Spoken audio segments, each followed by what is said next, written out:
Every year, the nation's top dermatologists reveal what's next in skincare, what we'll all be talking about, posting about, and asking for in 2026. And this year, think cutting-edge injectables, regenerative treatments, and what people can do who've lost a lot of weight on Ozempic or another GLP-1 drug. Joining us now is board-certified dermatologist and cosmetic surgeon, Dr. Melanie Palm from Art of Skin, MD. Dr. Palm just wrapped a major presentation at the ASDS conference. That's the leading U.S. organization for dermatologists who specialize in cosmetic and medical skin procedures. And she's here with the inside scoop. Dr. Palm, thanks so much for joining us. Oh my gosh, I'm happy to be back. You are always so informative for people. We love it. So I'm interested, that got my attention about the GLP-1 drugs because I remember all this stuff about the Ozempic face. So when you talked about, hey, there are things now that we can do for people, that might really help a lot of people. It is. I think the statistic now is 1 in 8 Americans has actually tried a GLP-1. Wow. And we know that obesity is a huge percentage of the American population. So I think that it will continue to probably increase in terms of patients that have tried some of these GLP-1 agonists. And so many of our hot topics at this American Society for Dermatologic Surgery were focused on how do we support these patients through their journey. And what's really interesting, you know, I'm actually publishing an article on GLP-1 patients and its effects in the skin. And there's kind of a bifurcation. So these drugs can be really amazing if they're used properly and the weight loss is slow. If people are sedentary, they haven't had an active lifestyle, their diet isn't great, and they're losing big quantities of weight, that's where metabolically and soft tissue-wise, there's some undesired effects. But if somebody is losing weight slowly, still active during that time, has a great diet, there's actually anabolic activities that happen, which means sort of tissue building capabilities. Wow. So we may actually make skin prettier. We may, and we know from studies, we can maintain the muscle mass while we're actually losing some of the unwanted fat. So I think it's all in finesse, and we're just at the beginning stages of this. So many of our talks focused on how do we support with collagen stimulators, or placement of fillers. There was actually a great study that looked at patients that had lost almost 20% of their body weight, had been about 1.5 years into that weight journey with GLP-1. And with support of collagen stimulators, those are things like Sculptra and Radiesse, or hyaluronic acid fillers in appropriate areas in the mid-face, we could really sort of bring back to life skin laxity. Wow. So if people are getting jowls, if they're starting to notice accordion lines in that area, and just the skin quality was improved by those changes. Well, I think that people are even complain of that, whether they're on GLP-1 or not, as they age, right? Absolutely, yeah. There's changes in what we call our craniofacial support, how our bone remodels, how our fat compartments, we've got a system of deep and superficial fat compartments, how they change.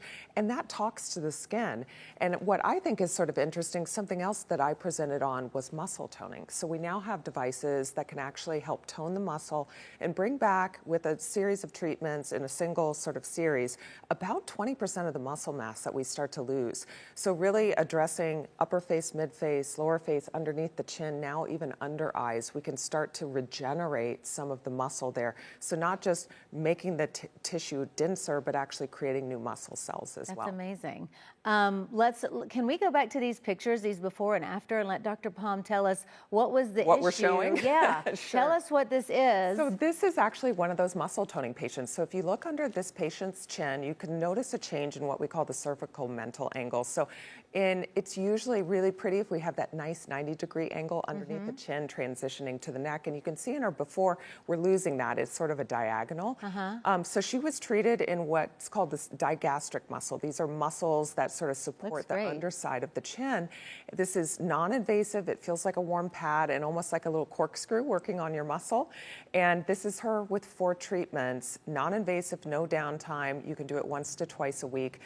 So many of us that were all over the country that have devices that address this muscle toning love this, and we're combining it a lot with some of the lasers, energy-based devices, and some of the injectable techniques we're using in our clinics. That is really amazing to look at that before and after. Yeah, it's dramatic. I mean, and it shows you how much that transition from face to neck can make a difference in sort of how we look at a face. Yeah, for sure. Yeah. So talk about some regenerative skin treatments. Yeah. So we do a lot of clinical trials at Art of Skin MD, and so one of the areas of focus was on skin boosters, which have been around. We were lucky enough, I was one of the principal investigators for a product called Skin Vive. So that's injected. We did this study in the buccal region, and now the neck region is being studied and reviewed by the FDA. So these are actually some before and afters of those patients. These are more subtle. It's about skin quality. So I tell patients, first we kind of look at structure, we look at great skin care, but this is something that we kind of use to face tune areas that we're noticing some subtle crepey changes, fine lines. It hydrates the skin. So even though it's a syringe of material, I tell patients it's not really a filler, it's a skin hydrator and a skin quality improvement mechanism. So this is something sort of regenerative, and then we brought some, we'll get into some skincare whenever you want, but some of the regenerative things that were talked about a lot were exosomes. And we talked about salmon sperm last time. I've seen that on Instagram. Yeah, that falls into some of these categories. Does that work? You know, so in the U.S., we are just supposed to apply it topically, and I think there can be help. But I think if you talk to most board-certified dermatologists and plastic surgeons, maybe some of us are dabbling with using it topically. But you'll see on social media people are injecting it. In other countries, you can inject it. But really, we shouldn't be doing that here in the U.S. because the FDA hasn't given its sort of seal of approval with that. But topically? But topically, it's really interesting. You know, we do a lot of exosome work, and these are little packets that get pinched off of our cells, and they contain messages that are very anti-inflammatory and pro-building. So we use that topically, either in the office in conjunction with things like microneedling to help with skin quality or even help with hair regrowth. Wow. Or we have topical formulations you can use at home that's a topical lotion that helps things. And I tell patients, if you haven't been able to tolerate a retinoid, this is a great substitute, or it can be an adjunctive therapy to that, just a general anti-ager for the skin. And you have a product that's like that? So there's several different brands. I'm showing one called Invo Aesthetics, and this has been available for about a little less than a year. The reason I like this is it's formulated TNS, which is one of the first growth factor products that was available about 10 or 15 years ago. Yeah, I have heard of that. He's a very well-known formulator, and it's got a high concentration of exosomes, but also has peptides, proteins, and growth factors in it. And I tell patients it's got a really nice price point compared to some of the other exosomes out there. There's a couple of other companies, Benev and Plated. I think they're good products too. But I look at this as a category that's expanding, but I think there's some great products. If you talk to an educated board-certified dermatologist, they can kind of guide you through the differences between some of them. You definitely said a lot of the buzzwords just in that one product, so that's good to know. What are some of the cutting-edge injectables that you guys were discussing? So there was a lot of research that was being presented about things that are under review right now. So a study that I was a part of was temple filling. We've got one product that's FDA approved here in the U.S., and that's Voluma, and there'll soon, hopefully, be a second one if the FDA approves that. And what's neat about that is we can inject it on label in a couple of different planes. So it used to be we just injected it on top of bone. Now we have a chance of doing it deeply in the temple, or we can use something called a cannula, which is a little instrument with a blunt tip, safer possibly, to be able to inject in a superficial area where we seem to have more longevity in that effect.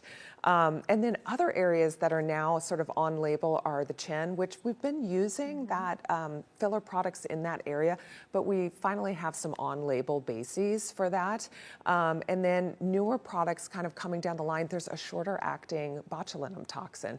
So many of us are familiar with Botox, Dysport, Jeuveau, Daxxify, Xeomin. These are products that are now FDA approved here in the US to relax frown lines and help with crow's feet or forehead lines. So there's a botulinum toxin type E. We actually took part in the study, so some of that data was presented. It kicks in hours, but it lasts like a week or two.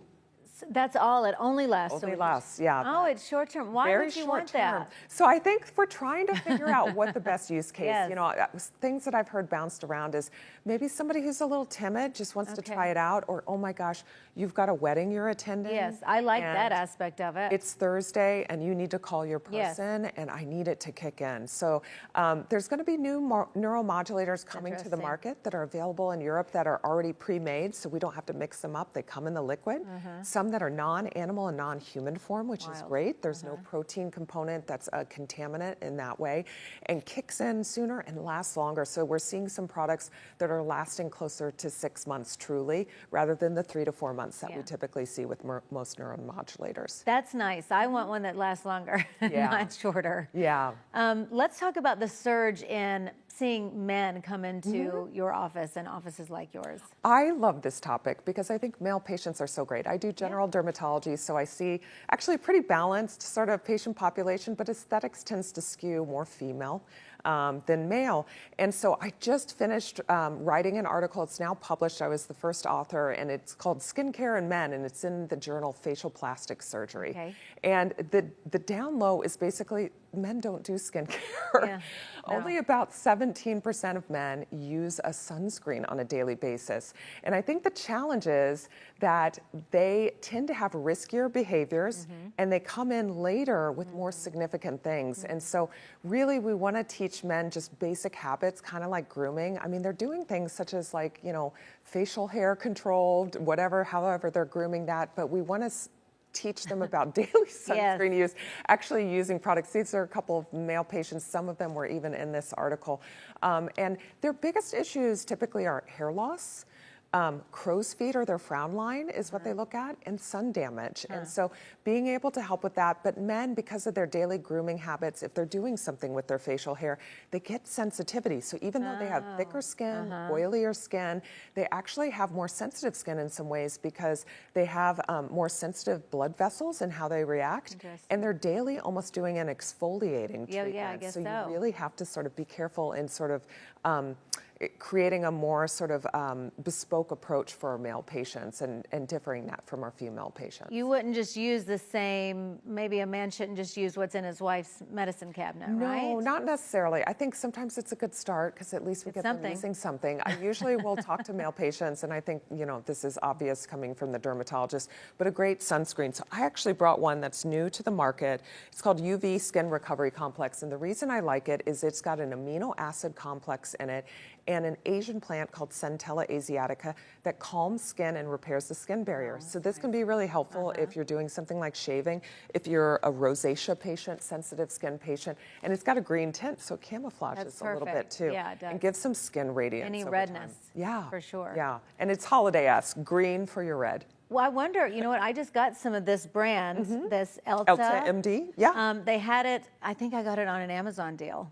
So you might be able to even find it on an Amazon deal. And right it's now. a very reasonably priced Yeah, it sunscreen is. line. I think if you talk to most board-certified dermatologists, we want patients on a mineral-based sunscreen, at least an SPF 15 or 30, broadband coverage. This offers all of that. It's zinc oxide, and then it has this amino acid blend, a little bit of green tint, and then this Asian plant that calms the skin too. What's this clinical power trio? I want to know what that is. So this is a company or a product line called Definage, and I really like it because it contains a protein called defensins in it, and this is a small protein. When used topically, it helps thicken the skin. So if you continually use it on the skin gets a little thicker. We notice brown spots diminish. So for some of my patients with more mature skin on their arms, if they're consistent with using, they've got a body and hand lotion, I think it's great. Helps thicken up the skin and helps with some of the fading of brown spots and makes skin healthier without being irritating to the skin. So it comes as a pack of 3. There's 2 active agents you use as step 2 and 3, and there's a fun little sort of chemical exfoliator that you use twice a week in the shower. Can you do laser on your arms? Yeah. Yeah, to get those sunspots away. You or can. spotting. You know, our facial skin is really different from neck, décolleté, and hand. So there's not as many pilosebaceous units, not as many oil glands, hair follicles there. So you have to be a little careful with which lasers we use, how much tan is there, and the power, which is per area, is called fluence. So we adjust some of those settings if we're off the face and tend to do a little more conservative settings if we're doing the hand or the forearms. Okay, Dr. Palm, we could have you here all day long and talk skin, couldn't we?